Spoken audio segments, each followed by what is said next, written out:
Welcome to our Genius Academy channel. आज 29 अक्टूबर है 2020 और अभी शाम को आपके सीजी बोर्ड से रिलेटेड जो असाइनमेंट्स गवर्नमेंट अपलोड कर रही हैं क्लास 10th और क्लास 12th के लिए, वो अभी शाम को उन्होंने अपलोड कर दिया है 29 तारीख की शाम को। और मैं आपके लिए ये वीडियो रिकॉर्ड करने जा रहा हूँ लगभग 9 बजे, ताकि टाइम से आपको असाइनमेंट के क्वेश्चंस मिल सकें और उसका डिटेल एनालिसिस वाला सॉल्यूशन आपको मिल सके, ताकि न सिर्फ आप अपना असाइनमेंट अच्छे से कंप्लीट कर सकें, बल्कि जो क्वेश्चंस असाइनमेंट में पूछे जा रहे हैं उसको आप अच्छे से समझ भी सकें। क्योंकि आगे चल के अगर आपके बोर्ड एग्ज़ाम कंडक्ट होंगे तो ये जितने असाइनमेंट के क्वेश्चंस आ रहे हैं ये आपके लिए इम्पॉर्टेंट हो जाएंगे। तो इनका पूरा आप लिस्ट अप करके चलेंगे, इनको एक जगह जमा करके चलेंगे, ताकि बाद में आपको रिवीजन करने में आसानी हो और ये क्वेश्चंस आपके लिए इम्पॉर्टेंट क्वेश्चंस होंगे। पिछले महीने की तरह जैसे सितंबर में भी हर सब्जेक्ट के आपके असाइनमेंट्स आए थे क्लास 10th और क्लास 12th के लिए, अक्टूबर के असाइनमेंट भी आज 29 को रिलीज़ कर दिए गए हैं शाम को वेबसाइट पर। तो आप में से जिसको शौक़ हो वो cgbsc.nic.in पर जा कर के क्लास 10th और क्लास 12th के बच्चे अलग अलग अपना असाइनमेंट वहाँ से नोट कर सकते हैं, उसको डाउनलोड कर सकते हैं PDF फॉर्मेट में। हम यहाँ बात करने जा रहे हैं मैथमेटिक्स की। क्लास 10th के मैथमेटिक्स के असाइनमेंट के बारे में हम आज डिटेल एनालिसिस करेंगे, ताकि टाइम से आपको वीडियो डिलीवर्ड हो सके और चीज़ें आपको अच्छे से समझ में आ सकें। ठीक है, तो असाइनमेंट हमारी आप इस वीडियो के डिस्क्रिप्शन में जा कर के भी वहाँ पर एक लिंक हम देंगे, तो आप वहाँ से भी डाउनलोड कर सकते हैं, या ऑफिशियल वेबसाइट cgbsc.nic.in पर जा कर के भी आप अपने हर सब्जेक्ट के असाइनमेंट डाउनलोड कर सकते हैं। तो चलिए हम पिछली बार की तरह इस बार भी मैथमेटिक्स का आपके लिए डिटेल एनालिसिस वाला सॉल्यूशन लेकर के आ रहे हैं असाइनमेंट का। तो मुझे उम्मीद है आप हमारे इस वीडियो के साथ बने रहेंगे और अपने फ्रेंड सर्कल में भी, अपने दोस्तों को भी, अपने क्लासमेट को भी ये वीडियो शेयर करेंगे, ताकि वो भी इस डिटेल एनालिसिस वाले वीडियो से फ़ायदा उठा सकें। तो चलिए बिना देर किए हम स्टार्ट करते हैं। हमारा क्लास 10th का मैथ्स का असाइनमेंट आज आ गया है, जो कि आपको अगले महीने की 10 तारीख से पहले यानी नवंबर 10 से पहले आपको अपने स्कूल में हर सब्जेक्ट का असाइनमेंट बना करके सबमिट करना होता है। और ये 20 मार्क्स का एक असाइनमेंट बनेगा हर सब्जेक्ट का। तो बहुत केयर करके आपको ये असाइनमेंट बनाने हैं और अपने स्कूल में सबमिट करना है। ठीक है, चलिए मैं एनालिसिस स्टार्ट करता हूँ। पिछली बार सितंबर महीने में 3 चैप्टर से आपके क्वेश्चंस पूछे गए थे असाइनमेंट में। That is chapter number 1 polynomial, chapter number 2 linear equation in 2 variable और चैप्टर नंबर 3 क्वाड्रेटिक इक्वेशन। इन तीनों चैप्टर से सितंबर महीने के असाइनमेंट बने थे। अब अक्टूबर का जो असाइनमेंट आपका आया है वो आपके 4 चैप्टर से मिला करके आया है। चैप्टर नंबर 3 तक तो आ गया था, अब यहाँ से चैप्टर नंबर 4 से कहानी स्टार्ट होगी। चैप्टर नंबर 4 आपका एरिथमेटिक प्रोग्रेशन, चैप्टर नंबर 5 आपका ratio and proportion, chapter number 6 coordinate geometry और चैप्टर नंबर 7 ग्राफ। ठीक है, जिसको आलेख बोलते हैं आप लोग। तो यहाँ से आपके क्वेश्चंस पूछे गए हैं। फिर से 20 नंबर का मैथ्स का असाइनमेंट है। ऐसे ही हर सब्जेक्ट का 20-20 नंबर का असाइनमेंट आपको मिलेगा। मैं आपको शुरू में ये बात बता दूं कि आपका चैप्टर नंबर 4, 5 और 6 इसमें से 2-2 क्वेश्चन पूछे गए हैं। 4, 5 और 6 से 2-2 क्वेश्चन आए हैं और चैप्टर नंबर 7 से 1 क्वेश्चन आया है ग्राफ का। तो चलिए हम बात स्टार्ट करते हैं। यहाँ से मैथ्स का हम स्टार्ट करेंगे। मैं आपको जैसे पिछली बार मैंने आपको बताया था कि ये आपके बुक में किस पेज नंबर में मिलेगा, किस चैप्टर में, किस एक्सरसाइज में कौन सा क्वेश्चन नंबर होगा, एग्जाम्पल नंबर होगा, वैसे ही मैं इस बार भी मैं आपको डिटेल से बताऊँगा। चलिए हम लेते हैं पहला क्वेश्चन, मैथमेटिक्स क्लास 10th का अक्टूबर महीने का असाइनमेंट, पहला क्वेश्चन। ठीक है, क्वेश्चन आपको स्क्रीन में नज़र आएगा। हमारा क्वेश्चन है, किसी समांतर श्रेणी का 12वां पद उसके 5वें पद से 14 अधिक है और दोनों पदों का योग 36 है, तो इस श्रेणी का mवां पद ज्ञात कीजिए। इंग्लिश में, find the mth term of an arithmetic progression whose 12th term exceeds the 5th term by 14 and the sum of both term is 36। अब ये क्वेश्चन किस चैप्टर का है? तो ये क्वेश्चन है हमारा चैप्टर नंबर 4 का अरिथमेटिक एंड प्रोग्रेशन, और ये आपको पेज नंबर 110 पर मिल जाएगा। एक्सरसाइज नंबर 1 का क्वेश्चन नंबर 14 है। पहले प्रश्नावली का 14वां प्रश्न है ये, जो कि आपको पेज क्रमांक 110 में मिल जाएगा। ठीक है, तो अब हम इसको बनाना स्टार्ट करते हैं बिना टाइम वेस्ट किए। ठीक है, चलिए स्टार्ट करते हैं। तो देखिए हमको क्या क्या दिया गया है। एपी का ये क्वेश्चन है, क्वेश्चन नंबर 1। ठीक है, find the mth term of an arithmetic progression whose 12th term exceeds the 5th term by 14 and the sum of both term is 36। सबसे पहले एपी का ये क्वेश्चन है ना। एपी के लिए आप याद रखेंगे, अगर हमको क्वेश्चन देखिए हमारे पास जो फॉर्मूला होता है एपी का वो ये होता है कि nth टर्म का नंबर कैसे निकलता है। nth टर्म के नंबर के लिए हमारे पास बेसिक फॉर्मूला है एपी में, मैं यहाँ पर दिखाता हूँ आपको। an is equal to a plus n-1 into d. ठीक है, इसमें a जो है वो फर्स्ट टर्म होता है किसी भी एपी एरिथमेटिक प्रोग्रेशन यानी श्रेणी का पहला पद, फर्स्ट टर्म। डी होता है कॉमन डिफरेंस उसी एपी का। n होता है उसमें जितने नंबर ऑफ टर्म होते हैं, कुल कितने उसमें टर्म हैं, कुल कितने पद हैं, उसको n से दिखाते हैं। और an होता है, जैसे ये n लिखा है ना, अगर हम बोलेंगे दूसरे पद का नंबर तो a2 हो जाएगा, दूसरे पद में जो नंबर लिखा होगा उसको हम an बोलते हैं। तो ये हमारा बेसिक फॉर्मूला है। ठीक, मैं जल्दी बात करूंगा, इसके डिटेल लेक्चर आपको हमारी चैनल पर ज़रूर मिल जाएगा। मैं बहुत जल्दी आपके ये सारे चैप्टर्स कोशिश करूंगा अपलोड करने के, ताकि नवंबर तक हमारे लगभग अभी जितने आ रहे हैं आपके असाइनमेंट में वो सारे चैप्टर आपको मिल सकें। ठीक है जी, चलिए स्टार्ट करते हैं। तो हमारा क्वेश्चन है find the mth term. nth term निकालने का फॉर्मूला ये है। तो mth टर्म निकालने का फॉर्मूला क्या आएगा, देखो nth टर्म में यहाँ n आता है, तो mth टर्म अगर हम निकालेंगे, mth टर्म, तो हमारा फॉर्मूला ये बन जाएगा, जहाँ पर n आता है वहाँ पर m आ जाएगा ये। तो mth टर्म निकालने का हमारा ये फॉर्मूला बनेगा। अब इस फॉर्मूले में हमको क्या क्या चाहिए, mth टर्म, ये चीज़ हमको निकालनी है। ये mth टर्म कौन सा, ये mth टर्म का नंबर है। अब ये नंबर ये बना के हमको देगा, mth टर्म का नंबर इज इक्वल टू ये। अब इसको सॉल्व करने के लिए हमको क्या चाहिए, mth टर्म तो हमको निकालना है, तो m की जगह तो हम m ही रखेंगे। अब हमको यहाँ पर क्या चाहिए, तो यहाँ पर देखिए हमको एक ये चाहिए a क्या चीज़ है, फर्स्ट टर्म, और हमको दूसरा d चाहिए।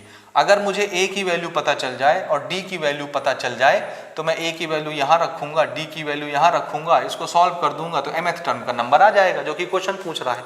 तो याद रखिए हमको कितनी चीज़ें अननोन है यहाँ निकालनी है, तो आंसर है a और d। दो चीज़ें अननोन है, दो अननोन क्वांटिटी है। दो अननोन क्वांटिटी को सॉल्व करने के लिए कितने इक्वेशन लगते हैं, दो इक्वेशन। तो दो इक्वेशन बनाने के लिए क्वेश्चन जरूर कुछ ना कुछ जुगाड़ देता है। एपी में आप मेरा डिटेल लेक्चर देखिए, आपको बहुत मजा आएगा शुरू से देखने में। तो हमको दो अननोन क्वांटिटी निकालनी है और दो चीज़ें निकालने के लिए दो इक्वेशन चाहिए, तो दो इक्वेशन का जुगाड़ क्वेश्चन जरूर देगा। अब देखो क्वेश्चन क्या क्या देता है। क्वेश्चन कहता है find the mth term of an AP arithmetic progression whose 12th term exceeds the 5th term by 14। ये पहली सिचुएशन है। ठीक है, सबसे पहले तो एक एपी होगी, हम यहाँ से स्टार्ट करते हैं ना। देखिए ये बताने के लिए मैंने लिखा है, मैं यहाँ से स्टार्ट करता हूँ। लेट एक एपी का पहला टर्म, क्योंकि यही अननोन है, तो इसको हम कुछ मान लेते हैं। एक एपी का लेट फर्स्ट टर्म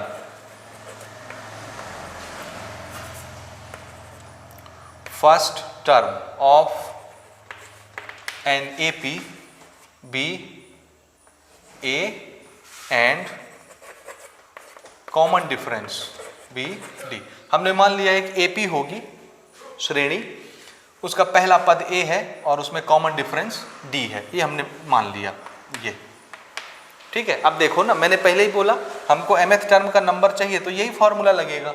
m तो यहाँ रखना ही है, तो a और d अगर मिल जाए तो पुट करके सॉल्व कर लेंगे। a और d दो अननोन क्वांटिटी है, इसको सॉल्व करने के लिए दो इक्वेशन चाहिए। दो इक्वेशन के लिए दो हमको केस चाहिए, समझ रहे हैं। पहला केस क्वेश्चन बोलता है कि whose 12th term exceeds the 5th term by 14, यानी जो एपी हम सोच रहे हैं, एपी समझ रहे हो, जैसे ये पहला नंबर, दूसरा नंबर, तीसरा नंबर, ऐसे ये ऐसे एपी होगी। ठीक है, इसमें क्वेश्चन ये कहता है कि इस एपी में जो 12वां टर्म आएगा, 12वां पद, वो इसी एपी के 5वें पद से 14 ज़्यादा होगा। ये नंबर लिखे हुए हैं बहुत सारे, शुरू से कोई नंबर होंगे एपी अरिथमेटिक प्रोग्रेशन, उसमें जो 12वां पद का नंबर लिखा हुआ दिखेगा हमको, 12वें पद का नंबर, वो 5वें पद के नंबर से 14 ज़्यादा होगा। कौन, 12वें पद वाला। ये हमारा सिचुएशन है। तो देखो गिवन हमको क्या दिया है, गिवन में हमको ये दिया है कि जो 12वें पद का नंबर, अब नंबर तो हमको नहीं पता, जैसे nth टर्म का नंबर an से लिखा जाता है, mth टर्म का नंबर am से लिखा जाता है, वैसे 12th टर्म का नंबर a12 से लिखा जाएगा और 5वें टर्म का नंबर ऐसे लिखा जाएगा, क्योंकि हमको ये तो भी पता नहीं कि कौन से टर्म में कौन सा नंबर है। तो 5वें टर्म का नंबर मान लो ये, 12वें टर्म का नंबर ये, और क्वेश्चन क्या बोलता है कि 12वें टर्म का नंबर 5वें टर्म के नंबर से कितना ज़्यादा है, 14 ज़्यादा है। तो ये 14 ज़्यादा है ना, अगर मैं इसमें 14 जोड़ दूं तो दोनों क्या हो जाएंगे, बराबर। ये केस नंबर 1 है। बात समझ में आया। दूसरा केस अभी हम आते हैं, लेकिन मैं उसको पढ़ के आपको बता देता हूं। And the sum of both term is 36। अब हम इसको यहां रख देते हैं और बनाना शुरू करते हैं। दूसरा सिचुएशन ये बोल रहा है कि दोनों का सम, यानी इसमें जो 12वां पद है और 5वें पद का जो नंबर है, दोनों का सम, दोनों का योग कितना दिया है, 36। ठीक है ना, हाँ 36। तो पहली सिचुएशन ये हो गई कि 12वें पद का नंबर 5वें पद के नंबर से 14 ज़्यादा है, तो हमने इसमें 14 जोड़ दिया, दोनों बराबर हो गए। और दूसरी सिचुएशन क्या होगी, दूसरी सिचुएशन होगी कि अगर हम दोनों पद के नंबर को जोड़ते हैं तो दोनों का सम कितना आता है, 36। ये दो सिचुएशन दी है, क्यों, क्योंकि हमको दो अननोन क्वांटिटी निकालनी है। दो अननोन क्वांटिटी निकालने के लिए दो इक्वेशन चाहिए। तो एक इक्वेशन इस केस से बन जाएगा, दूसरा इक्वेशन इस केस से बन जाएगा। अब दो इक्वेशन सॉल्व करना आपने सेकंड चैप्टर पढ़ा है, linear equation in 2 variable, power 1 1 वाले, दो अननोन क्वांटिटी 2 वेरिएबल सॉल्व करना आप जानते हैं। कितने मेथड जानते हैं आप, चाहे एलिमिनेशन मेथड लगा लो, आप चाहे क्रॉस मल्टीप्लिकेशन मेथड लगा लो, आप चाहे सब्स्टिट्यूशन मेथड लगा लो, सॉल्व कर लो कोई भी मेथड लगा के। तो चलिए हम यहाँ से स्टार्ट करते हैं। देखिए 12 टर्म का नंबर, nth टर्म के नंबर का फॉर्मूला ये होता है, तो 12th टर्म के नंबर का फॉर्मूला क्या होगा, यहाँ हम इसको इसी लैंग्वेज में लिख सकते हैं, a12 an, nth टर्म होता है तो यहाँ क्या आता है n, तो 12th टर्म होगा तो यहाँ क्या आएगा 12। अब हमको a और d तो पता ही नहीं है, उसको खुद ही हमने a और d माना है, फर्स्ट टर्म और कॉमन डिफरेंस। तो चलिए इसको हम वैसे ही लिखते हैं, a प्लस 12वें टर्म के नंबर में क्या, यहाँ क्या आएगा, n की जगह 12 माइनस 1 और कॉमन डिफरेंस d। इसी तरह 5वें टर्म के नंबर को भी हम ऐसे लिखेंगे, a plus 5 minus 1, n minus 1, n term होता है तो n आता है, 5th टर्म होगा तो यहाँ 5th आएगा इंटू d। ये हमने यहाँ लिख दिया और इसके बाद ये 14। इसमें देखिए आगे क्या कर सकते हैं, 12 में से 1 गया 11 into D, this is a plus 5 में से 1 गया 4d और प्लस 14।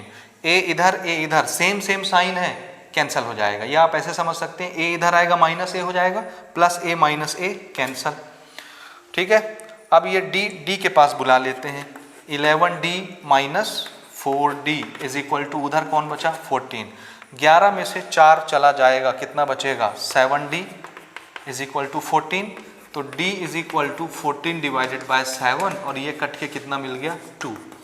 तो देखो हमने शुरू में बात की थी a और d की वैल्यू हमको चाहिए, दो अननोन क्वांटिटी दो इक्वेशन। पहले केस से एक इक्वेशन बना, इक्वल साइन आया मतलब इक्वेशन बन गया, दिस इज वन इक्वेशन। ठीक है, इस इक्वेशन से देखो एक की वैल्यू हमको मिल गई, एक अननोन क्वांटिटी की वैल्यू मिल गई। अब दूसरे इक्वेशन से दूसरे अननोन क्वांटिटी की वैल्यू हमको मिल जाएगी, क्योंकि d अब हमको पता है, तो d जहां आएगा वहां d की वैल्यू रख देंगे, a अपने आप निकल आएगा। तो अगली सिचुएशन देखिए, इसमें हम कैसे काम करेंगे। फिर से हम दोनों को वैसे ही लिखेंगे, जैसे a12 को हमने ये लिखा था, a5 को हमने ये लिखा था, यहाँ भी हम वही काम करेंगे। तो a plus 12 minus 1d plus a plus 5 minus 1d is equal to 36।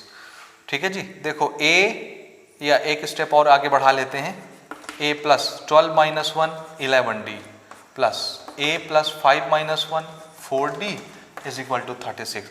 ये वाला a पॉजिटिव है, this become 2a, 1a plus 1a 2a, 11d plus 4d कितना हो गया 15d और उधर 36।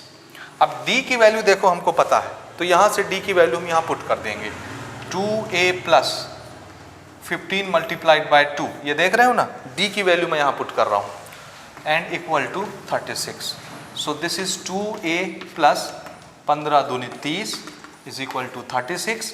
2a इज इक्वल टू 30 उधर चला गया, 36 minus 30, so 2a is equal to कितना आया, 36 में 30 चला गया 6, तो 2 इसके नीचे आ जाएगा, तो a की वैल्यू कितनी आ गई, दिस इज 6/2, तो a की वैल्यू आ गई 3। तो दो अननोन क्वांटिटी जो हमारी थी a और d, दोनों दो इक्वेशन की हेल्प से निकल गई। समझ आया, यहां तक आ गया समझ में, a और d आ गया। अब हमको mth टर्म लिखना है, मैंने शुरू में ही बता दिया था mth टर्म कैसे लिखना है। ठीक है जी, ठीक है।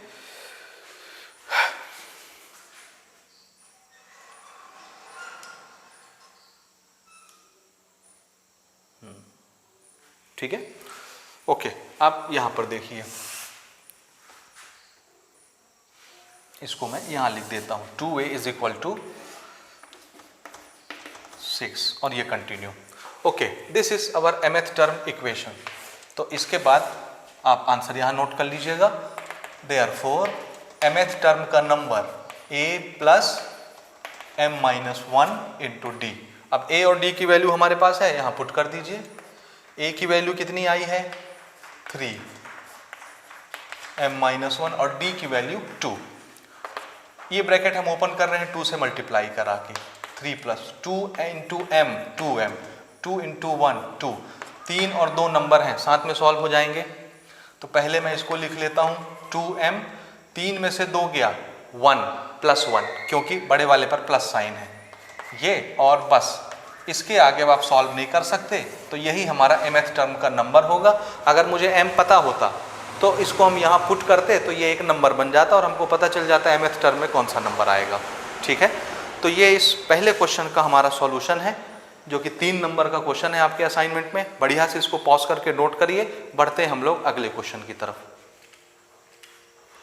क्वेश्चन नंबर 2 हमारा क्वेश्चन है, समांतर श्रेणी 8, 15, 22 का अंतिम पद 218 है।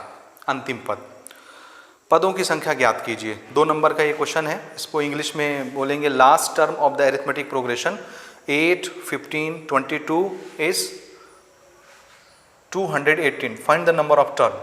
ठीक है, ये क्वेश्चन भी हमारे 4th चैप्टर अरिथमेटिक प्रोग्रेशन का है और ये भी एक्सरसाइज नंबर 1 का है, जैसे इसके पहले वाला क्वेश्चन था, क्वेश्चन नंबर 1 सेम एक्सरसाइज का क्वेश्चन है और ये आपको पेज नंबर 109 में मिलेगा, एक पेज पीछे। ठीक है, और एक्सरसाइज नंबर 1 का ये 7वां क्वेश्चन है, क्वेश्चन नंबर 7, उसी एक्सरसाइज का जिसका पहला क्वेश्चन था। ओके, क्वेश्चन ध्यान से देखिए, हम स्टार्ट करते हैं। क्वेश्चन ने ऑलरेडी इसको डिक्लेयर किया है कि ये अरिथमेटिक समांतर श्रेणी है, अरिथमेटिक प्रोग्रेशन है। और एपी क्या है 8, 15, 22 ऐसे एपी चल रही है और इसका लास्ट टर्म आखिरी पद 218 है। ये बीच में और बहुत से नंबर आए होंगे और लास्ट में ये एपी यहां पर आके खत्म हो जाती है, आगे नहीं बढ़ती, ये लास्ट टर्म है। ठीक है, हमसे क्वेश्चन ये कह रहा है कि इसमें टोटल कितने नंबर ऑफ टर्म होंगे, कुल कितने पद होंगे। ठीक है, अच्छे से देखिए कैसे बनाते हैं। तो देखिए, अगर एपी दी हुई है तो सबसे पहली चीज पहला टर्म जिसको हम ए से रिप्रेजेंट करते हैं मिल गया। कॉमन डिफरेंस भी हम निकाल सकते हैं, कैसे, आगे वाले टर्म से पीछे वाले टर्म को माइनस करते हैं, कॉमन डिफरेंस मिल जाता है। तो 15 में से अगर हम 8 माइनस करें, सो दिस विल बी 7, 8 और 7 15। तो हमको देखो पहला टर्म इस एपी का पता है, इस एपी में चूंकि इसको पहले से एपी बोला जा रहा है समांतर श्रेणी, इसलिए हर जगह डिफरेंस सेम होगा, इसलिए हम कहीं भी एक जगह कॉमन डिफरेंस निकाल लेते हैं, ये डी। ठीक है जी, और हमसे पूछा जा रहा है इसमें ये लास्ट टर्म दिया है 218 और हमसे पूछा जा रहा है इसमें कुल कितने टर्म होंगे, क्योंकि बीच में नंबर आएंगे बहुत सारे और यहां पर आकर के एपी खत्म हो जाएगी, इसके आगे एपी नहीं बढ़ती। ठीक है, तो देखो इसको कैसे समझेंगे। ये है पहले टर्म का नंबर 8, दूसरे टर्म का नंबर 15, तीसरे टर्म का नंबर 22, चौथे टर्म का नंबर कुछ होगा, पांचवें टर्म का नंबर कुछ होगा, छठवें टर्म का नंबर कुछ होगा। ऐसे करते करते करते करते हमने मान लिया इस एपी में कितने टर्म है, एन टर्म, तो एन टर्म का नंबर भी कुछ होगा। जैसे मैं अगर बोलूं कि एक एपी में 10 टर्म है, टोटल 10 टर्म, तो ये रहा पहले टर्म का नंबर, दूसरे टर्म का नंबर, तीसरे टर्म का नंबर, चौथे टर्म का नंबर, पांचवें टर्म का नंबर। ऐसे करते करते 10वें टर्म का नंबर कुछ होगा और कुल उसमें 10 टर्म ही है, तो लास्ट वाला नंबर ही 10वें टर्म का नंबर होगा, लास्ट वाला नंबर। तो इसी तरह से मैंने यहाँ पर माना कि इसमें कितने टर्म है, n टर्म, पहला टर्म, दूसरा टर्म, तीसरा टर्म, चौथा टर्म, पांचवा टर्म, ऐसे करते करते n टर्म। तो nवां टर्म सबसे लास्ट में आएगा।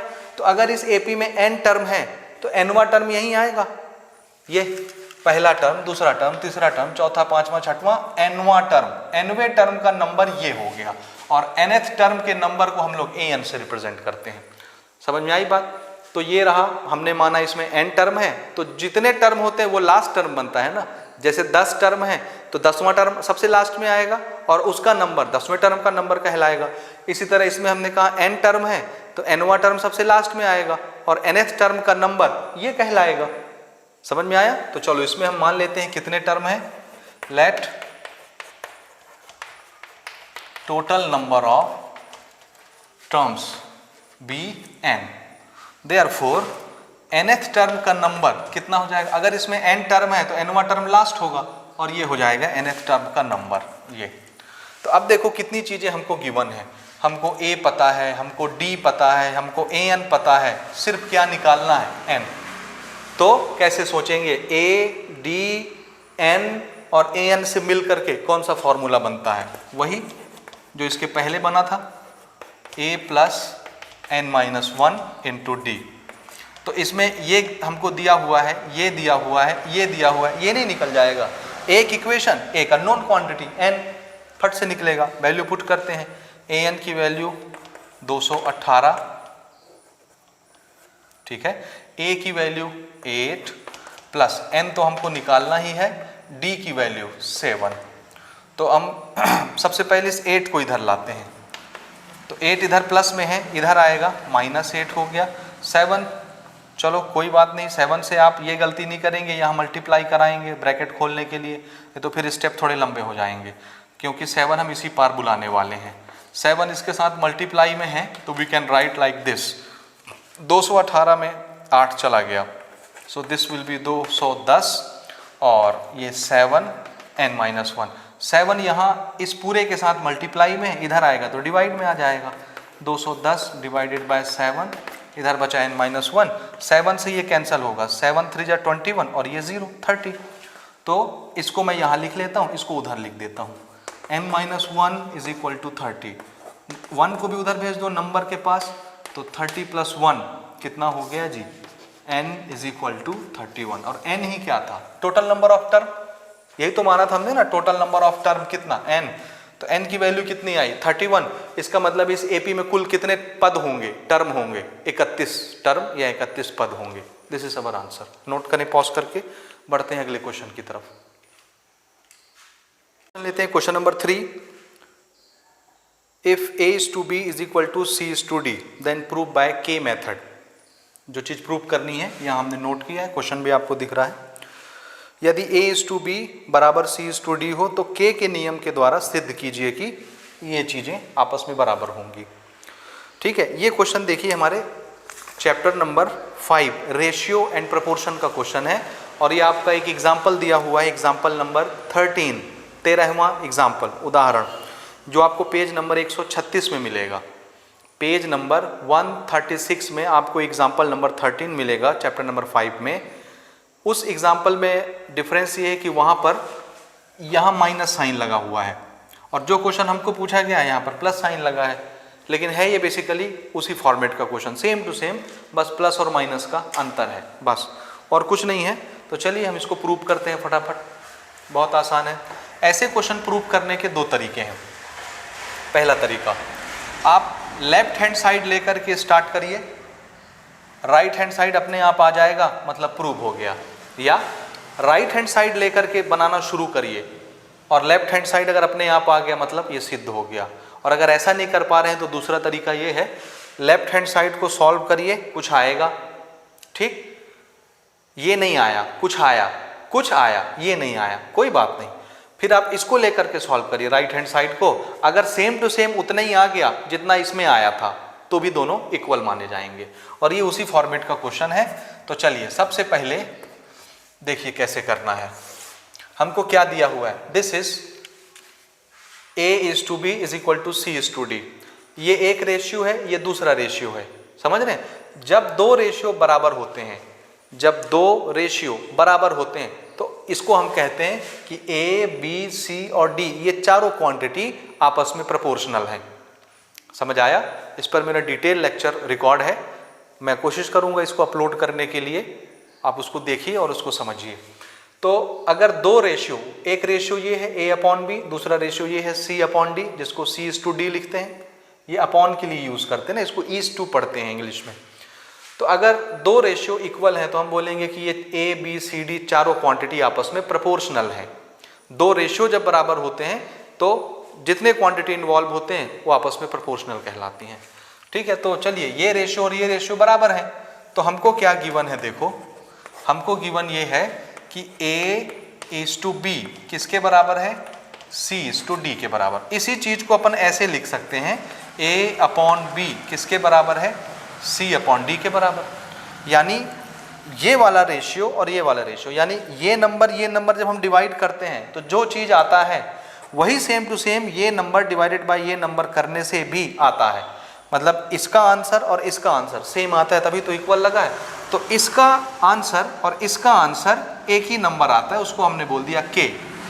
और क्वेश्चन ने बोला भी है कि इसको k मेथड से ही आपको बनाना है, तो हमने बोला जब इसको डिवाइड करते हैं तो k आता है, इसको भी डिवाइड करेंगे तो k आएगा। दोनों का रेशियो बराबर है, तभी तो चारों क्वांटिटी प्रोपोर्शनेट है। तो अब हम दोनों को सिंगल इक्वेट कर लेते हैं। A अपॉन बी करने से भी k आएगा और C अपॉन डी करने से भी k आएगा।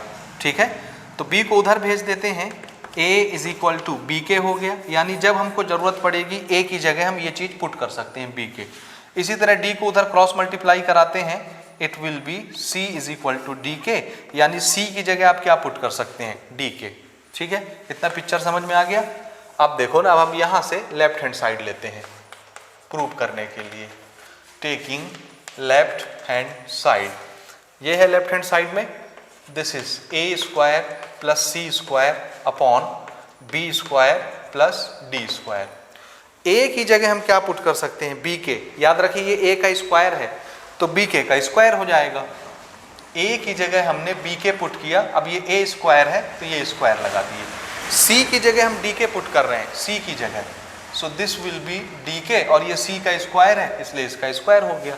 ठीक है जी, डिवाइडेड बाय ये B और D है, B और D की वैल्यू हमारे पास नहीं है तो इसको हम ऐसे ही रखेंगे B² प्लस D²। ठीक है, अब आगे देखो, इस चीज का सॉल्यूशन यहाँ पर लिख रहा हूँ मैं। इन दोनों का स्क्वायर है तो दोनों पर हम अलग अलग स्क्वायर लगा सकते हैं, B² K² प्लस यहाँ भी D² K² divided by B² plus D²। अब देखो इसमें भी K² इसमें भी K², दोनों से K² कॉमन, तो यहाँ क्या बचा? B² प्लस यहाँ क्या बचा? D², ये, और डिवाइडेड बाय नीचे भी B² प्लस D²। अब ये B² प्लस D², नीचे भी B² प्लस D², ये कैंसिल हो गया और सिर्फ LHS जब हमने लिया था ये किसके बराबर आया? K² बस बचा, ये हमारा LHS हो गया। लेफ्ट हैंड साइड ही हमने स्टार्ट किया था ना, यानी A² plus C² upon B² plus D² की वैल्यू कितनी आ गई? K² आ गई। Equation number 1। अब हम लेते हैं ये चीज देखो नहीं आई, कोई बात नहीं, K² आया है तो हम इसको भी प्रूव करेंगे, इसको भी सॉल्व करेंगे। और इसका सॉल्यूशन भी K² आ गया, मतलब दोनों क्वांटिटी कैसी होंगी? बराबर, प्रूव हो जाएगा। अब यहाँ पर हमने लिया राइट हैंड साइड, और राइट हैंड साइड क्या चीज है? ये। ठीक है, this is AC upon BD। फिर से देखो A और C की वैल्यू मेरे पास है तो A की जगह मैं B के रख देता हूँ, C की जगह D के रख देता हूँ। यहीं पर A की जगह B के और C की जगह मल्टीप्लाई में है D के divided by B into D। K और K मल्टीप्लाई हो गए, इधर लिख रहा हूँ, तो K और K मल्टीप्लाई हो करके K² हो गए, और B और D साथ में मल्टीप्लाई, नीचे भी B और D, तो ये भी कैंसिल हो गया और सिर्फ क्या बचा? K²। इसका मतलब है RHS भी कितना आया? K²। 2। तो LHS RHS दोनों का सॉल्यूशन कैसा आया? सेम। तो मैं उसका आंसर यहाँ पे लिखे दे रहा हूँ, आप नोट कर लीजिएगा। From first and second LHS is equal to RHS, और यही चीज आपको प्रूव करनी थी। यानी इसका सॉल्यूशन भी के स्क्वायर, इसका सॉल्यूशन भी के स्क्वायर, तो दोनों चीजें कैसी होंगी, बराबर, प्रूव हो गया। नोट कर लीजिए। बढ़ते हैं हम क्वेश्चन नंबर 4 में। क्वेश्चन हम लेते हैं क्वेश्चन नंबर 4। हमारा क्वेश्चन है संख्याएं 10, 18, 22, 38 में से हर एक संख्या में क्या जोड़ दिया जाए कि ये संख्याएं समानुपाती हो जाएं, यानी प्रोपोर्शनल हो जाएं। What should be added to the number 10, 18, 22, 38 so that they become proportional? फिर से ये हमारे ratio and proportion chapter number 5 का क्वेश्चन है, जो कि आपको मिलेगा पेज नंबर 140, 140 नंबर के पेज में। एक्सरसाइज नंबर 3 का चौथा क्वेश्चन है। एक्सरसाइज नंबर 3 पेज नंबर 140 और क्वेश्चन नंबर 4 आपको मिल जाएगा शुरू में ही, ठीक है। अच्छा, अब इसमें हमको ये बताना है कि इसमें हम क्या जोड़ दें कि प्रोपोर्शन हो जाए। प्रोपोर्शन यानी क्या होता है, दो क्वांटिटी का रेशियो दूसरे दो क्वांटिटी के रेशियो के बराबर हो जाए। दो रेशियो बराबर हो गए, इक्वल हो गए, तो ये चारों क्वांटिटी प्रोपोर्शनेट मान ली जाएंगी। तो अभी जो क्वांटिटी हमको दी हुई हैं कौन कौन सी, एक दिया हुआ है 10, एक दिया हुआ है 18 और एक दिया हुआ है 22 और एक दिया हुआ है 38। अभी ये चारों क्वांटिटी प्रोपोर्शनेट नहीं है और हमसे पूछा जा रहा है कि भैया आप इसमें क्या जोड़ोगे कि ये चारों प्रोपोर्शनेट हो जाएं। प्रोपोर्शनेट होने की एक निशानी और है कि ये दोनों बाहर के जो नंबर होते हैं इनको बोलते हैं extreme term. Extreme term, extreme term का जो मल्टीप्लिकेशन होता है, इनका गुणा करने पर जो आता है वो मिडिल टर्म के मल्टीप्लिकेशन के बराबर होता है। इन दोनों को मल्टीप्लाई करो, जो चीज आएगा सेम टू सेम इन दोनों को मल्टीप्लाई करने से भी वही चीज आती है। अगर ऐसा होता है तो चारों क्वांटिटी प्रोपोर्शनेट है। लेकिन अभी जो नंबर लिखा हुआ है उसमें ये चीज नहीं आएगी। आप करके देखिए, इन दोनों को मल्टीप्लाई करके देखो कुछ आएगा, इन दोनों को मल्टीप्लाई करके देखो कुछ और आएगा। इसका मतलब ये चारों नंबर आपस में प्रोपोर्शनेट नहीं है। अगर सेम सेम चीज आ जाती तो प्रोपोर्शनेट हो जाते। हमको प्रोपोर्शनेट बनाना है और क्वेश्चन कह रहा है कि इसमें क्या जोड़ दें, इसमें क्या जोड़ दें, इसमें क्या जोड़ दें, इसमें क्या जोड़ दें कि चारों नंबर आपस में प्रोपोर्शनेट हो जाए। तो चलो अभी प्रोपोर्शनेट नहीं है तो हम ये मान लेते हैं let x be added to each number. हर नंबर में क्या जोड़ दें, x जोड़ दें। अगर x जोड़ेंगे तो ये क्या हो जाएगा, प्रोपोर्शनेट। टू बी प्रोपोर्शनेट या प्रोपोर्शनल कुछ भी। तो 10 में हमने x जोड़ दिया एक नंबर, 18 में भी हमने x जोड़ दिया दूसरा नंबर, 22 में भी हमने x जोड़ दिया तीसरा नंबर और 38 में भी हमने x जोड़ दिया ये। तो हमने हर एक में x जोड़ दिया। अगर हम ऐसा कर देते हैं तो ये क्या हो जाता है, प्रोपोर्शनल। तो हम यहाँ पर ये साइन लगा सकते हैं, इन दोनों का रेशियो बराबर हो गया। क्योंकि जब दो क्वांटिटी, चार क्वांटिटी आपस में प्रोपोर्शनेट होती हैं तो दो क्वांटिटी का रेशियो अगले दो क्वांटिटी के रेशियो के बराबर होता है। ठीक है जी। चलिए इसको हम ऐसे भी लिख सकते हैं, रेशियो का मतलब डिवाइड में भी ऐसे लिखा जा सकता है, ये is equal to 22 plus x divided by 38 plus x. Cross multiply करा देते हैं, यानी इस पूरे से इस पूरे को multiply. So this is 10 plus x और इसको यहाँ मल्टीप्लाई करा रहे हैं 38 प्लस एक्स और बीच में इक्वल का साइन, इन दोनों को आपस में मल्टीप्लाई, यानी ये पूरा इस पूरे के साथ मल्टीप्लाई होगा 22 plus x multiply 18 plus x. थोड़ा सा मल्टीप्लाई इसमें हमको करना पड़ेगा। ठीक है चलो कर लेते हैं। पहले मैं 10 से इसको दोनों को करता हूँ, फिर x से इन दोनों को करूँगा। 10 से इसको मल्टीप्लाई करूँगा, इट विल बी 380, ठीक, plus 10 into x 10x plus x into 38x plus x into x square. इतना छोटा मोटा पोलिनोमियल का मल्टीप्लिकेशन तो सब जानते हैं। 22 इंटू 18 मुझे नहीं मालूम है तो मैं यहाँ पर मल्टीप्लाई कर ले रहा हूँ। आपको दिख रहा है कि नहीं, मैं इधर साइड में कर लेता हूँ या यहाँ पे कर देता हूँ, फिर मैं इसको मिटा दूंगा। 22 मल्टीप्लाइड बाई 18, 8 दूनी 16, 8 दूनी 16 और 1 17, ये 6 9 3 396। गड़बड़ी होगी तो भैया टोक देना, मुझे मल्टीप्लाई नहीं आता ना। 396 ठीक है, ओके। फिर 22 into x 22x, 18 into x 18x, x into x x square. इधर देखो, इधर भी एक्स स्क्वायर, इधर भी एक्स स्क्वायर, दोनों सेम सेम साइन के साथ हैं, कैंसिल हो जाएंगे। इसको आप ऐसे भी समझ सकते हो, इसको अगर मैं इधर लाऊंगा तो माइनस एक्स स्क्वायर हो जाएगा, ये प्लस वो माइनस कैंसिल। ठीक है जी, ओके। नंबर को तो मैं इस नंबर के पास भेज दूंगा। अभी ये दोनों x वाले हैं, तो ये दोनों x वाले जुड़ के कितने हो गए, 38x में 10x जुड़ेगा 48x। ठीक है, और अभी देखते जाओ ना, ये दोनों x वाले हैं, 22x में 18x जोड़ेंगे कितना हो जाएगा, 22 और 8 30 और 10 40, 40x। और अभी ये नंबर 396 नंबर, बस ना, इस नंबर को हम इस नंबर के पास भेजते हैं, तो इधर आकर के ये माइनस हो जाएगा 380। इधर कितना बचा, नज़दीक में लिख दूं थोड़ा सा इसको मैं, 48x। ठीक है, अच्छा ये x वाला इस x वाले के पास बुला लेते हैं, 48x इधर आकर के 40x माइनस में हो गया, इन दोनों को माइनस कर दो, 6 में से 0 गया 6, 9 में से 8 गया 1, 3 में से 3 गया 0। ठीक है, ओके। अब देखो 48 में से 40x गया 8x, ये 16, x इज इक्वल टू 16/8, 16/8 इधर लिख देता हूं मैं, तो ये कैंसल होगा, यहां पे लिखता हूं x इज इक्वल टू 16/8, कितना आ गया 2। तो x की वैल्यू हमको कितनी मिल गई 2। x क्या चीज था, जो नंबर हम सब में जोड़ रहे थे, समझ रहे हो ना। तो देखो इसको प्रूफ भी मैं आपको करके दिखा देता हूं। ये आंसर आ गया हमारा कि इसमें इसमें इसमें इसमें कितना कितना जोड़ना है कि ये प्रोपोर्शनेट हो जाए, तो आंसर है 2 2 जोड़ना है, आंसर आ गया। आप इसको नोट कर सकते हैं। अब देखो चेक करके मैं तुमको दिखाता हूं, चेक।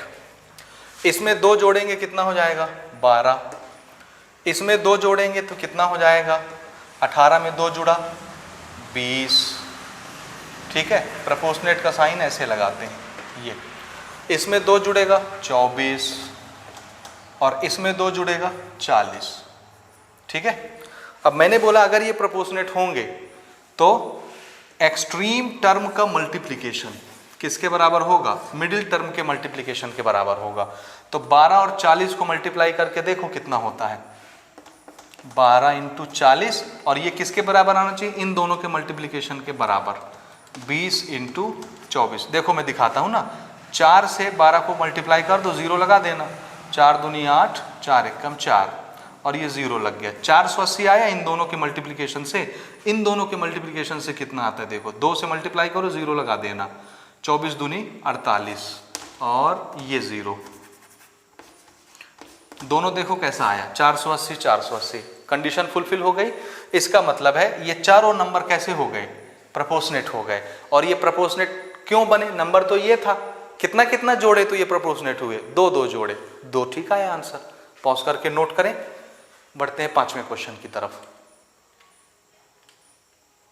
क्वेश्चन नंबर 5 हमारा क्वेश्चन है, y अक्ष पर स्थित किसी बिंदु के निर्देशांक ज्ञात कीजिए जो बिंदुओं 5, -2 व 3, 4 से समदूरस्थ है। Find the coordinates of the point which is on y axis and which is equidistant from the point 5, -2 and 3, 4।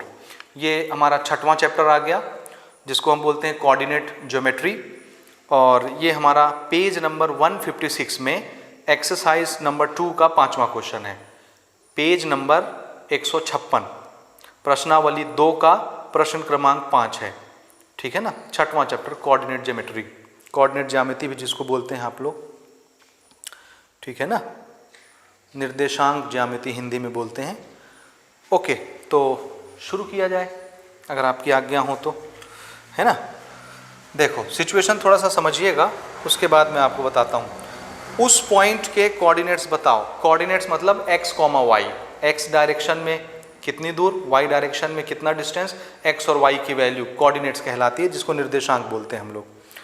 ठीक है जी, तो उस बिंदु के आपको निर्देशांक बताने जो कहाँ है, y एक्सिस पर है। तो आपको समझाने के लिए यहाँ पर छोटा सा मैं ऐसे एक कोऑर्डिनेट सिस्टम बना देता हूँ, ये सिर्फ समझने के लिए ना, छोटा सा। ये तो हमारा ओरिजिन होता है, ये x एक्सिस है, minus x axis, this is positive y axis, this is minus y axis. इधर सब निगेटिव नंबर होते हैं, इधर सब निगेटिव नंबर, इधर पॉजिटिव इधर पॉजिटिव। तो देखो हमको क्या क्या दिया है ना, पहला पॉइंट दिया है 5, -2, तो इसको मैं गिवन बना के ए पॉइंट का कोऑर्डिनेट मान लेता हूँ। जो कोऑर्डिनेट दिया है उसका नाम मैं ए रख देता हूँ, 5, -2। और दूसरा जो हमको दिया है उसको मैं बी कह देता हूँ, और बी का एड्रेस कितना है 3, 4। और एक पॉइंट हमको निकालना है जो वाई एक्सिस पर होगा, और क्वेश्चन कहता है which is equi distance from this point and this point, यानी इससे और इससे वो पॉइंट बराबर डिस्टेंस पर होगा, बराबर दूरी पर होगा। बहुत अच्छा क्वेश्चन है, बोर्ड में अक्सर ऐसे क्वेश्चन आते हैं आपके परीक्षा में, याद रखिएगा। तो वाई एक्सिस पर वो पॉइंट है, तो मैंने बोला ठीक है, पहले मैं आपको ये दिखाता हूँ कि ये कहाँ पर है, ये ए पॉइंट कहाँ पर होगा। तो एक्स और वाई, पहले हमेशा एक्स लिखते हैं फिर हमेशा वाई लिखते हैं, पहले हमेशा एक्स फिर हमेशा वाई। तो एक्स कितना इस ए पॉइंट का 5, तो समझाने के लिए सिर्फ 1, 2, 3, 4, 5 मान लो ये 5 है। y -2, y -2 किधर होता है, इधर, दिस इज -1, -2, ये -2। तो ये वाला पॉइंट कहाँ पर होगा, तो आंसर है -2 से जाने वाली लाइन ग्राफ में ऐसी होती है और 5 से जाने वाली लाइन ऐसी होती है। ये दोनों जहाँ पर मिलते हैं ये कौन सा पॉइंट हो गया, ए, जिसका एड्रेस कितना है 5, -2। सिर्फ समझाने के लिए बता रहा हूँ, अच्छे से समझिएगा, ठीक है जी। ये हो गया, ए मिल गया। ये डॉटेड लाइन अब मैं मिटा देता हूँ क्योंकि ये ग्राफ कॉपी में अपने से बनी होती है, आपको नहीं बनानी, ठीक है। जब आप इसको बनाएंगे तो इसको आप ग्राफ में बनाएंगे अगर ये बनाना चाहेंगे तो, अदरवाइज बिना बनाए भी हम इसको बिना ग्राफ बनाए भी सॉल्व कर सकते हैं। सिर्फ समझाने के लिए मैं ग्राफ बना रहा हूँ। तो ए पॉइंट देखो यहाँ पर आएगा कोऑर्डिनेट सिस्टम में, बी कहाँ आएगा देखो 3, 4 कहाँ पर होगा, एक्स में 3 चले जाओ, 1, 2, 3 पॉजिटिव 3 ये है, वाई में 4 जाना है तो ये होगा 1, 2, 3, 4, ये मैंने मान लिया अंदाज से ना। तो 3 वाली लाइन ऐसी जाएगी और 4 वाली लाइन ऐसी आएगी, ये दोनों यहाँ पर कहीं मिलेंगे अगर मैं टेढ़ा नहीं बना रहा तो ये वाला पॉइंट हमारा बी पॉइंट होगा ये, और इसका एड्रेस होगा 3, 4, पहले x उसके बाद y, 3, 4। तो चलिए इसको मिटा देते हैं, this is b, this is a, ठीक है जी।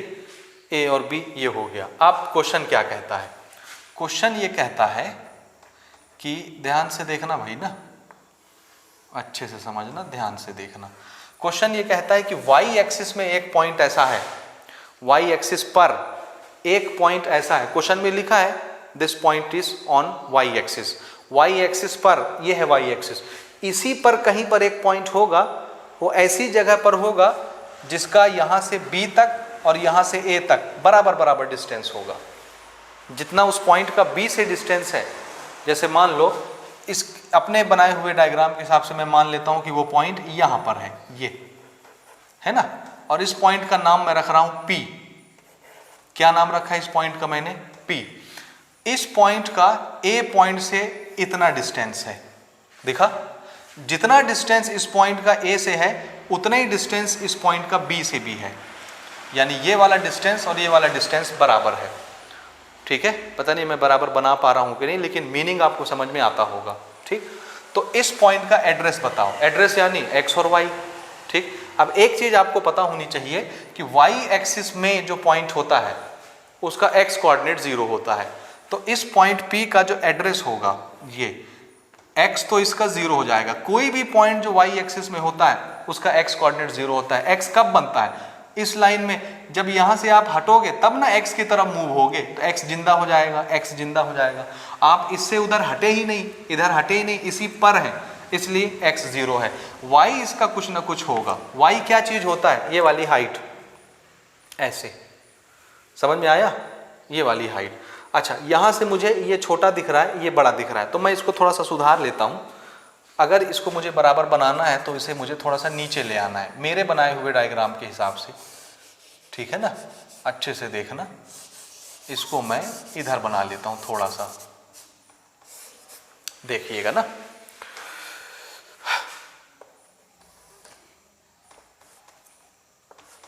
ठीक है, मैं इसको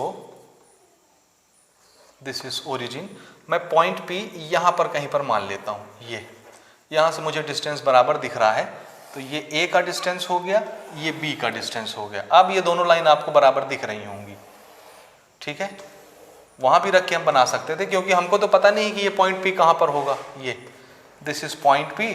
वाई एक्सिस पर कोई भी पॉइंट हो उसका x कोऑर्डिनेट 0 होता है, y कुछ ना कुछ होगा। तो y कौन सा होता है, ये height, this is known as y, इधर height, this is known as y। तो x तो हमको पहले से पता है 0, सिर्फ y की वैल्यू निकालनी है। y निकल आएगा तो पता चल जाएगा कि ये कितने हाइट पर है, कहाँ पर है, तो ये पॉइंट पता चल जाएगा। तो इस पॉइंट P का हमको सिर्फ y निकालना है, क्योंकि x हमको पता है 0 होता है x y एक्सिस पर, y एक्सिस पर, ठीक है जी। और शर्त क्या बताई उन्होंने कि P से A तक का डिस्टेंस P से B तक के डिस्टेंस के बराबर है। और डिस्टेंस फॉर्मूला आप इस चैप्टर में पढ़ते हो इससे जस्ट पहले, यानी ये डिस्टेंस फॉर्मूले का ही एक्सरसाइज है, वो हम यहाँ पर यूज करने वाले हैं। तो सबसे पहले मैं ये चीज नोट करूंगा कि let point P be on y axis. Point P को कहां पर मान रहा हूं मैं, y एक्सिस पर। And we know that any point on y axis has x coordinate 0। कोई भी पॉइंट y एक्सिस पर होता है उसका x कोऑर्डिनेट हमेशा कितना होता है, 0। इसलिए P का कोऑर्डिनेट क्या हो जाएगा, 0, y, जो मैंने यहां पर आपको दिखाया, x कोऑर्डिनेट 0 होता है, ठीक है। अब देखो क्वेश्चन ये कहता है कि P से लेके A तक का डिस्टेंस और P से लेके B तक का डिस्टेंस क्या है, बराबर इक्वी डिस्टेंस लिखा है इस पॉइंट को। A और B दो पॉइंट से, ये वाला पॉइंट कैसा है, इक्वी डिस्टेंस। इक्वी डिस्टेंस का मतलब है यहां से यहां तक का डिस्टेंस, यहां से यहां तक का डिस्टेंस दोनों बराबर है। तो इस चीज को अपन ऐसे लिख लेते हैं, गिवन सिंस हमको क्या दिया हुआ है, P से A तक का डिस्टेंस और P से B तक का डिस्टेंस बराबर है, तो PA is equal to PB हो गया। और P एक पॉइंट है, A एक पॉइंट है, दोनों का एड्रेस हमको दिया हुआ है। एड्रेस मतलब ये XY XY XY XY, ठीक है। अब देखो क्या करना है, इसमें हम डिस्टेंस फॉर्मूला लगाएंगे और हमारा डिस्टेंस फॉर्मूला होता है ये डिस्टेंस फॉर्मूला। फॉर्मूला मैं यहां लिख देता हूं, बाद में इसको मैं मिटा दूंगा। डिस्टेंस फॉर्मूला जैसे P से, या A भी लिख देता हूं डायरेक्ट। A एक पॉइंट है, B एक पॉइंट है, इन दोनों के बीच का डिस्टेंस कैसे निकलता है, आप लोग ये डिस्टेंस फॉर्मूला पढ़ते हो, मुझे उम्मीद है आप पढ़ लिए होंगे, इसलिए मैं डायरेक्ट बता रहा हूं। x2 माइनस x1 का whole square plus y2 minus y1 का होल स्क्वायर। आप चाहे यहाँ x2 माइनस x1 लिखें या x1 माइनस x2 लिखें, कुछ भी लिखें, क्योंकि होना उसका स्क्वायर है, कोई फर्क नहीं पड़ेगा। ये हमारा डिस्टेंस फॉर्मूला होता है। सेम चीज यहाँ पर हम फॉर्मूला लगाएंगे, इन दो पॉइंट के बीच का डिस्टेंस निकालना है, ये फॉर्मूला, इन दोनों पॉइंट के बीच का डिस्टेंस, ये फॉर्मूला। डिस्टेंस फॉर्मूला से तो मैं इसके लिए डिस्टेंस फॉर्मूला लिखता हूँ, x2 माइनस x1 का स्क्वायर y2 माइनस y1 का square, this is equal to, इसके लिए भी मैं डिस्टेंस फॉर्मूला लिखता हूँ same to same, x2 minus x1 का स्क्वायर y2, अच्छा उसको मैं मिटा दूं क्योंकि मैं यहीं पे लिख रहा हूं तो इसकी जरूरत हमको नहीं पड़ेगी ना।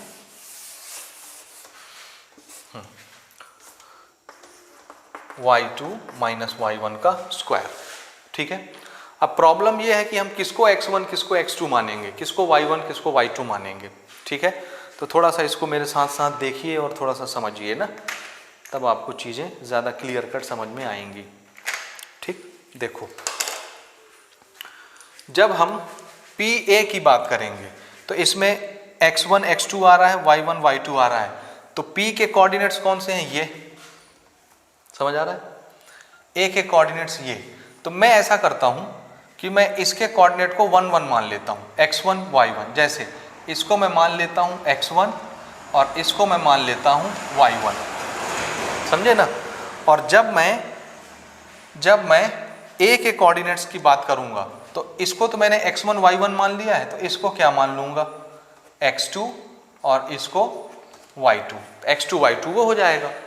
और जब हम यहाँ बात करेंगे P और B की, P पॉइंट और B पॉइंट की, P पॉइंट और B पॉइंट, तो P को तो मैं x1 y1 मान चुका हूँ, B जब आएगा तो B को भी मैं क्या मान लूँगा, x2 और इसको भी y2, क्योंकि हमको दोनों का कैलकुलेशन अलग अलग करना है। तो हम दोनों को x2 y2 मान सकते हैं, क्योंकि एक बार A का P के साथ करेंगे, एक बार B का P के साथ करेंगे, कोई प्रॉब्लम नहीं। ठीक है, अब देखो आगे बढ़ते हैं हम लोग यहाँ से, ध्यान से देखना ना। अब हमको ना ये स्क्वायर रूट नहीं चाहिए, क्योंकि रूट में हमको प्रॉब्लम होता है। तो रूट हटाने के लिए अपन क्या करते हैं, दोनों तरफ स्क्वायर कर देते हैं। तो जब हम स्क्वायरिंग करेंगे, स्क्वायरिंग ऑन बोथ साइड, खत्म, ये रूट खत्म हो गया स्क्वायरिंग करने से। ठीक है, अब सिर्फ क्या बचा, अब सिर्फ बचा x2 माइनस x1 का स्क्वायर, y2 माइनस y1 का square, this is equal to x2 minus x1 का स्क्वायर, y2 माइनस y1 का स्क्वायर। लेकिन याद रखिएगा सेम सेम क्वांटिटी देख के काट नहीं देना है, क्योंकि ये किसके लिए लिख रहा हूँ मैं, PA, और ये किसके लिए लिख रहा हूँ, P से B। ये अलग डिस्टेंस है, ये अलग डिस्टेंस है, तो दोनों को आप काटेंगे नहीं।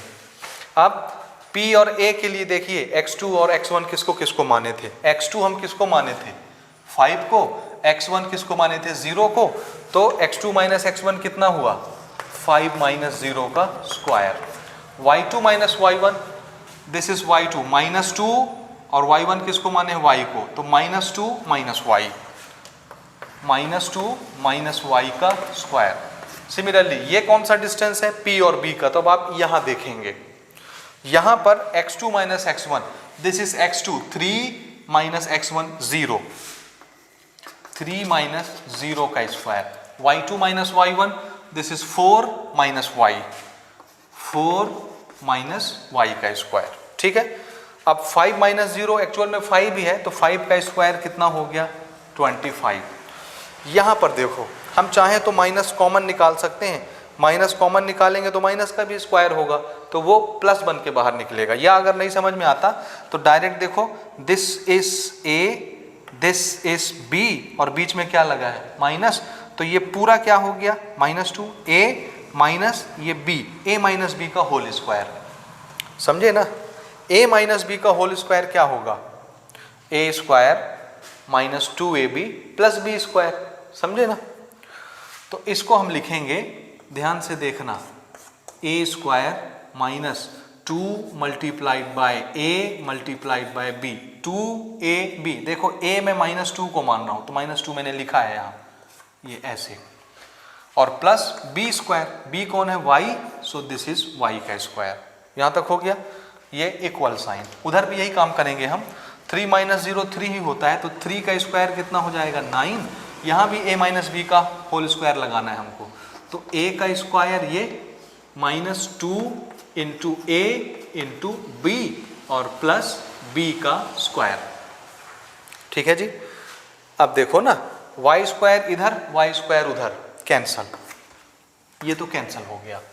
ठीक, अब बाकी चीज़ें मैं उधर नोट करूँगा, यहाँ से ये y स्क्वायर हमने कैंसिल कर दिया है, यहाँ क्या बचा देखो 25, मैं इधर लिख रहा हूँ 25 प्लस प्लस -2 का स्क्वायर 4 हो गया, this is 4, minus minus plus, ठीक है, 2 2 जा 4 इंटू वाई, 4y, बस खत्म हो गया ये, इक्वल साइन, इक्वल साइन, 9 ये हो गया 9 प्लस प्लस 4 का स्क्वायर 16, ये माइनस है ना, देखना 2 into 4 8y minus 8y minus 8y, 25 और 4 29 plus 4y is equal to 16 और 9 25, ठीक है, माइनस 8y। तो ये y वाली जो क्वांटिटी है उसको y के पास बुला लेते हैं और 29 को उधर भेज देते हैं, तो 8y इधर आकर के प्लस हो जाएगा, 4y प्लस 8y उधर 25 है और 29 उधर जाके माइनस में आ जाएगा, दिस इज माइनस 29, 8 और 4 12y, 25 में से 29 गया, कितना बचेगा, 25 में तो नहीं जा सकता, 29 से घटा दो 25 को, 4 बचेगा। ओके, दिस इज 4 और साइन बड़े वाले का -4 बचा, तो y इज इक्वल टू आया -4/12। 4 से ये कैंसिल होगा, 4 1 जा 4, 4 3 जा 12 माइनस के साथ, तो y की वैल्यू कितनी आई? -1/3 आई। x तो हमको पहले ही सही पता था, y कितना आ गया? -1/3। What is -1/3? 1/3 डिवाइड करिए तो 0 पॉइंट कुछ आएगा, 0.3333 ऐसे रिपीट होता जाएगा। तो 0.3333 कहाँ होगा? 0 और -1 के बीच ही में होगा, 0.3333। मतलब मैंने ठीक जगह पॉइंट लगाया था, समझ आया? ऊपर नीचे, ऊपर लगा रहा था तो ये डिस्टेंस छोटा बड़ा दिख रहा था, इसलिए यहाँ पर मैंने लगाया। ये निगेटिव आया है, निगेटिव मतलब ये नीचे ही आएगा, और 1/3 का मतलब होता है 0.33333। डिवाइड करके देख लो, ठीक है? तो 0 और -1 के बीच में 0.3 कहीं पर आएगा, 0.5 से और ऊपर, तो ये पॉइंट यहीं पर होना चाहिए, ठीक है जी। तो y कोऑर्डिनेट हमको मिल गया, तो यहाँ पर अब हम क्या बता सकते हैं? देयरफॉर, यहाँ लिख दो, देयरफॉर कोऑर्डिनेट ऑफ P कितना हो जाएगा? x तो 0 था ही पहले से, y कितना पता चल गया? -1/3। This is answer. नोट कर लो। बढ़ते हैं अगले प्रश्न की तरफ, क्वेश्चन नंबर 6। हम ले रहे हैं क्वेश्चन नंबर 6। हमारा क्वेश्चन है, मूल बिंदु से होकर जाने वाली उस सरल रेखा की प्रवणता ज्ञात कीजिए जो बिंदु 2,3 से भी होकर जाती है। That is find the slope of the line which passes through origin and also passes through the point 2,3। Slope हमको निकालना, जिसको ग्रेडियंट भी बोलते हैं, हिंदी में आप ढलान बोलते हो, और उसी को विशिष्ट हिंदी में प्रवणता भी कहते हैं, ठीक है जी। अच्छा, ये प्रश्न भी आपका इसी चैप्टर से है, चैप्टर नंबर 6 से, जो कि आपको पेज नंबर 164 में मिल जाएगा। एक्सरसाइज 3 का क्वेश्चन नंबर 10 आखिरी क्वेश्चन है, तीसरे प्रश्नावली का 10वां question, last question, page number 164 आपकी बुक में ये आपको मिलेगा, 6वें चैप्टर में ही, ठीक है। तो चलिए भाई शुरू करते हैं। देखिए कैसे बनाना है। इसमें हमको स्लोप निकालना है, स्लोप, और स्लोप को हम लोग m से रिप्रेजेंट करते हैं। स्लोप निकालने का एक छोटा सा फॉर्मूला है, y2 - y1 divided by x2 - x1। अब ये कैसे आता है कैसे नहीं आता, इस पर डिटेल लेक्चर मेरे रिकॉर्डेड है, मैं कोशिश करूँगा अपलोड कर दूँ बहुत जल्दी, ठीक है। अब सिचुएशन देखो ना, क्वेश्चन ये कहता है कि एक लाइन है जिसका स्लोप आपको निकालना है। अब वो लाइन कहाँ से गुजर रही है, तो उन्होंने कहा ओरिजिन से जाती है और दूसरा 2,3 से जाती है, ठीक है। ए लाइन पासेस थ्रू ओरिजिन। अच्छा, मैं थोड़ा सा ग्राफ में भी आपको दिखाता हूं। अगर ये हमारा ग्राफ है तो ओरिजिन कौन होगा? ये यही होगा ना, ये x एक्सिस हो गई, ये y एक्सिस हो गई, पॉजिटिव नेगेटिव आप सब जानते ही हो। तो क्वेश्चन कहता है एक लाइन कहाँ से जा रही है? ओरिजिन। ओरिजिन यही होता है, और ओरिजिन का कोऑर्डिनेट कितना होता है? 0,0। आपके टीचर आपको पढ़ाए ही होंगे ना, ऐसा नहीं कि पढ़ाए नहीं होंगे, पढ़ाए होंगे। अगर स्कूल लग रही होगी तो, स्कूल तो लगी नहीं रही है, ठीक है। तो जान लीजिए 0,0 इस ओरिजिन का कोऑर्डिनेट होता है, मतलब x भी 0 y भी 0। दूसरा पॉइंट कौन सा है? 2,3। 2,3 यानी क्या? ओरिजिन का मैंने यहाँ पर आपको बता दिया, coordinate 0,0, A line passes through origin, and एक पॉइंट जिसका नाम ए रख देता हूँ, इसका कोऑर्डिनेट कितना दिया हुआ है? 2,3। अब ये ए पॉइंट कहाँ पर है? हमको स्लोप निकालना है ना। ये ए पॉइंट कहाँ होगा? एड्रेस दिया है 2,3। This is x, this is y। x में 2 पॉजिटिव, ये y में 2 पॉजिटिव, सॉरी 3 है ना, y पॉजिटिव इधर होता है, 1 2 3। तो 3 वाली लाइन ऐसी, 2 वाली लाइन ऐसी, ये आया ना। अब इसको मैं ऐसे मिटा देता हूँ, अंदाजे के लिए सिर्फ हम बना रहे हैं, ऐसा कोई हमारा ज़बरदस्ती का रोल नहीं है। दिस इज पॉइंट ए जिसका एड्रेस है 2,3। तो अब एक लाइन, क्वेश्चन ये कहता है कि ओरिजिन से भी जाती है, इस पॉइंट से भी जाती है। तो लाइन कैसी होगी? देखो मैं यहाँ पर ड्रॉ कर देता हूँ। ठीक है, लाइन ऐसी होगी ये, ठीक है, ये ऐसे चली गई लाइन, आगे भी गई होगी, इधर भी गई होगी। सिचुएशन समझ में आ रही है ना, क्वेश्चन क्या कह रहा है, ओरिजिन से जा रही है और इस पॉइंट से भी जा रही है, तो लाइन ऐसी होगी। इस लाइन का ढलान बताओ, ढलान यानी स्लोप।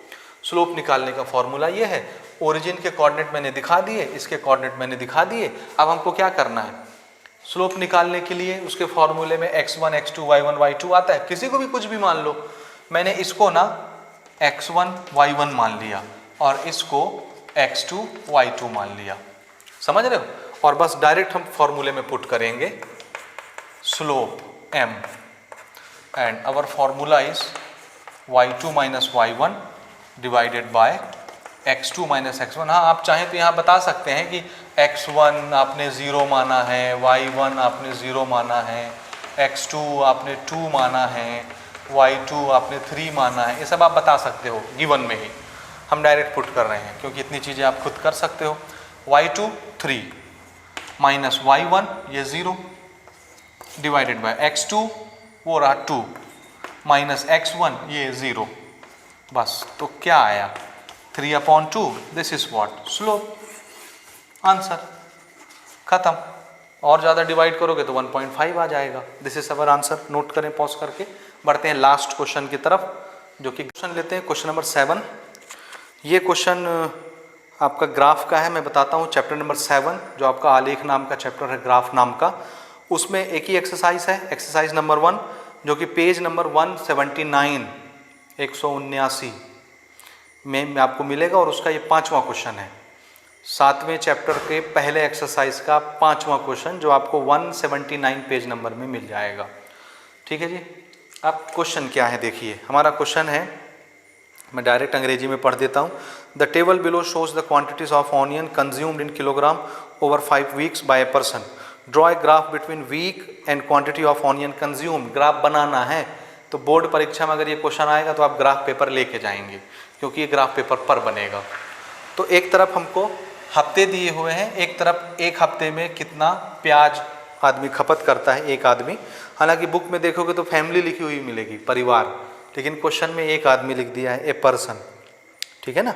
एक व्यक्ति द्वारा 5 सप्ताह में उपयोग किए गए प्याज की मात्रा किलोग्राम में निम्न सारणी में दी गई है। सप्ताह एवं उपयोग के किए गए प्याज की मात्रा के बीच आलेख खींचिए, ग्राफ खींचिए। ठीक है, तो ग्राफ तो चलो बनाते हैं। ग्राफ पेपर में आप बनाएंगे, और इसको जब आप सबमिट करेंगे असाइनमेंट के तौर पे, तो भी आप इसको ग्राफ पेपर में बना के सबमिट करेंगे। तो आप अगर कॉपी में असाइनमेंट बना रहे हैं तो ग्राफ का पेपर एक लेके कॉपी में चिपका लीजिएगा, उसमें ग्राफ बनाइएगा। या अगर आप फाइल में जमा करते हैं असाइनमेंट, तो फिर आप ग्राफ पेपर ही उसमें लगा दीजिएगा, जैसी आपकी मर्जी। ठीक है जी। तो ये टेबल हमको गिवन है। क्वेश्चन ये कहता है कि एक आदमी एक हफ्ते में 1 किलो प्याज खपत कर देता है, ख़त्म कर देता है। दूसरे हफ्ता लगता है तो फिर 2 किलो प्याज खत्म हो जाता है उसके घर का। तीसरे हफ्ते में 3 किलो प्याज, चौथे हफ्ते में 4 किलो प्याज, 5वें हफ्ते में 5 किलो प्याज खत्म हो जाता है। इसका ग्राफ बनाओ। तो ग्राफ में तो देखो देवियों सज्जनों, हमको सिर्फ ग्राफ बनाना, तो हम यहीं पर बना देते हैं ऐसा। और देखो ये भी प्लस में, ये भी प्लस में, तो माइनस वाले का तो कोई रोल ही नहीं है। तो हम ऐसा करते हैं, इसको थोड़ा छोटा कर लेते हैं और ऐसा। This is x axis and this is y axis. ये आपका ओरिजिन हो गया, क्योंकि निगेटिव चाहिए ही नहीं, कोई नंबर माइनस में है ही नहीं, तो माइनस बनाने का क्या फायदा। ठीक, अब देखो ना, एक को हम एक्स एक्सिस में रिप्रेजेंट करेंगे, तो मान लो इसको मैं एक्स एक्सिस में रिप्रेजेंट कर देता हूँ, इसको वाई एक्सिस में रिप्रेजेंट कर देता हूँ, एक्स और वाई में। अच्छे से देखना, अच्छे से समझना। ठीक है। वीक वाले को मैं कहाँ रिप्रेजेंट करूँगा, एक्स एक्सिस में, और क्वांटिटी वाले को मैं कहाँ रिप्रेजेंट करूँगा, वाई एक्सिस में। तो एक्स एक्सिस में मुझे क्या लेना है, वीक, हफ्ते। तो एक्स एक्सिस में यहाँ पर हम वीक ले रहे हैं। ठीक। वाई एक्सिस में क्वांटिटी ऑफ ऑनियन, शॉर्टकट में लिख दे रहा हूँ, quantity of onion in kilogram, ये वाला ना, इसमें वाई एक्सिस में। ठीक है। अब देखो इसमें मैक्सिमम नंबर कहाँ तक गया है, 5 तक। अब जब आप ग्राफ बनाओगे तो कैसे बनाओगे, आपकी ग्राफ कॉपी में ऐसी लाइनें होती हैं 1-1 सेंटीमीटर दूर, और ऐसी लाइनें भी होती हैं 1-1 सेंटीमीटर दूर। तो यहाँ पर देखो कि डब्बा डब्बा बनेगा, 1 डब्बा, 2 डब्बा, 3 डब्बा, 4 डब्बा, ऐसे एक एक डब्बा 1-1 सेंटीमीटर लंबा, 1 सेंटीमीटर ऊंचा होता है। उसको हम लोग स्क्वायर ब्लॉक बोलते हैं, वर्ग ब्लॉक। ठीक है, तो अगर आप 1-1 सेंटीमीटर में आप 1 2 3 4 ऐसे एक्स में दे दोगे, 1-1 सेंटीमीटर 1-1 डब्बे में, तब तो ग्राफ आपका बहुत छोटा बनेगा। 5 ही सेंटीमीटर में 5 सेंटीमीटर लंबा ग्राफ, 5 सेंटीमीटर ऊंचा ग्राफ, आपका ग्राफ पेपर लंबा होता है और ग्राफ उसमें पिद्दी सा बनेगा, इतना छोटा सा। तो आप क्या करो कि ऐसे देखो, ये 1 सेंटीमीटर, ये 2 सेंटीमीटर, तो ये 1 सेंटीमीटर, ये 2 सेंटीमीटर, ऐसी लाइन होती है, ऐसी लाइन और ऐसी लाइन होती है। समझाने के लिए मैं बता रहा हूँ। तो देखो, ये एक डब्बा ऐसा, ये दूसरा डब्बा ऐसा, 1 स्क्वायर 2 स्क्वायर, और ये 1 सेंटीमीटर 2 सेंटीमीटर। तो 2 डब्बे को आप क्या मान लो, 1 हफ्ता मान लो। समझ रहे हो? 2 डब्बे को क्या मान लो, 1 हफ्ता मान लो, तो ग्राफ थोड़ा लंबा बनेगा। फिर आगे 2 डब्बे आएंगे तो उसको दूसरा हफ्ता मान लो, फिर आगे 2 डब्बे आएंगे उसको तीसरा हफ्ता मान लो, आगे 2 डब्बे आएंगे चौथा हफ्ता मान लो, और ऐसे ही आगे 2 डब्बे आएंगे, उन 2 डब्बों को 5वां हफ्ता मान लो। बात समझ रहे हो ना? आपको 2-2 डब्बे में मानना है। मैं यहाँ पर ऐसे मान के नहीं दिखाऊंगा, मैं सिर्फ समझाने के लिए लिख रहा हूँ, मैं छोटा सा बनाऊंगा। आप लोग ऐसा करना, 2-2 डब्बे को 1 2 3 4 मानना। इधर भी 2 डब्बे को, ये 2 डब्बे के बराबर डिस्टेंस को 1, फिर 2 डब्बे को 2, फिर 2 डब्बे को 3, तो ग्राफ थोड़ा सा लंबा भी बनेगा, थोड़ा सा चौड़ा भी बनेगा, तो बड़े से पेज में आपका ग्राफ थोड़ा सा खूबसूरत दिखेगा। बात समझ गए होगे? अब मैं अपने हिसाब से बना रहा हूँ इसको ना, लेकिन स्केलिंग आपको लिखनी है। जहां भी आप ग्राफ बनाओगे, ग्राफ के बगल में ऊपर में स्केलिंग लिखोगे। स्केलिंग क्या होती है? एक्स एक्सिस में हमने क्या किया है, इसमें हमने 2 ब्लॉक को, एक्स में हम क्या मान रहे हैं, हफ्ते, 2 ब्लॉक को हम 1 हफ्ता मान रहे हैं ये, और वाई एक्सिस में हम किसको रिप्रेजेंट कर रहे हैं, क्वांटिटी ऑफ ऑनियन को किलोग्राम में। तो इसका 2 डब्बा 1 किलोग्राम को रिप्रेजेंट करता है। 2 डब्बे में 1 लिखोगे, फिर अगले 2 डब्बे में 2 लिखोगे, फिर अगले 2 डब्बे में 3 लिखोगे, तो 2 ब्लॉक 1 किलो को रिप्रेजेंट करता है। इससे ग्राफ आपका सुंदर दिखेगा। 1 किलोग्राम प्याज को रिप्रेजेंट करता है। ये हो गया स्केलिंग, जो आपको करना ही है। अब मैं ऐसा काम नहीं करूंगा, मैं थोड़ा सा छोटा बनाऊंगा यहाँ, क्योंकि मैं सिर्फ समझा रहा हूँ, ग्राफ बना नहीं रहा हूँ। समझे ना देवियों सज्जनों? चलो,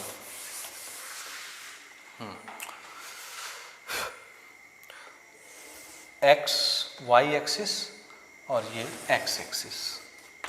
आप लोग 2-2 डब्बा में बना लेना, मैं 1-1 डब्बा यहाँ बना के दिखाता हूँ। ये ओरिजिन हो गया ना, दिस इज 2 डब्बे का 1 हफ्ता, फिर 2 डब्बे का दूसरा हफ्ता, फिर 2 डब्बे का तीसरा हफ्ता, फिर 2 डब्बे का चौथा हफ्ता, 2 डब्बे का 5वां हफ्ता। यही तो गया है 5 हफ्ते तक। क्वांटिटी ऑफ प्याज भी 5 तक गया है, तो 2 डब्बे का 1 किलो, 2 डब्बे का 2 किलो, फिर 2 डब्बे में 3 किलो, 2 डब्बे में 4 किलो, 2 डब्बे में 5 किलो। ठीक है, ये हो गया। टेढ़ा मेढ़ा बनेगा तो आप तो सीधा बनाओगे ना ग्राफ में। मुझे नहीं पता कि लाइन ऐसी टेढ़ी हो गई होगी, हो ही गई होगी, ऐसा बनना था। ठीक है, कोई बात नहीं, भावनाओं को समझना है सिर्फ ना। अब देखो, this is x, this is y, x comma y, 1,1 कहाँ पर है, ये है, ये वाई वाली लाइन, ये एक्स वाली लाइन, यहाँ पर आएगा पहला पॉइंट। ठीक है, पहला पॉइंट यहाँ पर आया, इसका नाम क्या है, 1,1, दिस इज 1,1 पहला पॉइंट। दूसरा 2,2, तो तीसरा 3,3, चौथा 4,4, पांचवा 5,5। ठीक है, सबको बना देते हैं। ये है 2 वाली लाइन, ये है 2 वाली लाइन। अगर मैं तिरछा नहीं बनाऊं तो यहाँ पर आएगा 2,2, एक्स और वाई, एक्स वाई 2,2, 3,3, ये 3 वाली लाइन, ये 3 वाली लाइन, ऐसे आपकी ग्राफ में बना रहता है। ये लाइन आपको नहीं बनाना है, दिस विल बी 3,3। इसी तरह से ये 4 वाली लाइन और ये 4 वाली लाइन। ठीक है, टेढ़ी मेढ़ी तो थोड़ी सी बन रही है, लेकिन आप लोग बिल्कुल सीधा बनाना भाई ना, तिरछे से दिखता नहीं है, तिरछा होके देखो तो। This is 4,4। ऐसे ही ये 5 वाली लाइन यहाँ कहीं पे आएगी और ये 5 वाली लाइन यहाँ कहीं पे ये मिलेगी। So this will be 5,5। थोड़ा सा इसे मुझे ऊपर लिखना था, लेकिन कोई बात नहीं, दिख तो रहा है आपको। अब ग्राफ अपन कैसे बनाएंगे, सारे पॉइंट्स को जोड़ दो, जब आप जोड़ोगे तो आपका बिल्कुल सीधे सीधे जुड़ेगा। मेरा भले टेढ़े मेढ़े दिख रहा है, कोई बात नहीं।